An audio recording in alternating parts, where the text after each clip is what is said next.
سلامونه دوستانو، د نن ورځې تازه او مهمو خبرونو ته ښه راغلاست.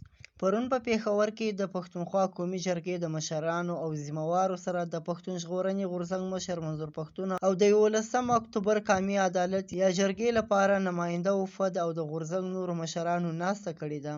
په دغه ناسته کې د پښتونخوا قومي جرګې ته د 11 اکتوبر قامي عدالت جرګې بلنه ورکول شوې ده. دوی دغه بلنه منلې او د هر ډول کومک ملاتړ یې کړی ده. یاده دې وي چې د ګیلمن وزیر په جنازه کې د پښتون ژغورنې غورځنګ مشر منظور پښتون اعلان کړی و چې په 11 اکتوبر باندې به قامي جرګه راغواړي او په هغه کې به خپلې فیصلې کوي. بلې خواته د افغانستان د کرکټ ملي لوبډلې کپتان راشد خان د هېواد د 115مې کلیزې په مناسبت په خپل فیسبوک د افغانستان درې رنګه ملي بیرغ له خپرولو سره یو ځای لیکلي دي: د ګران هېواد د استقلال 115مه کلیزه دې ټولو افغانانو ته مبارک وي. لوی رب ته دعا کوو چې هېواد مو په هره برخه کې په خپلو پښو ودرېږي. زنده باد افغانستان. د دې له څنګ ډیری افغانانو د افغانستان د استقلال ورځ لمانځلې ده او د خپلواکۍ ګټونکي غازي امان الله ته یې د عقیدت ګلونه وړاندې کړي دي.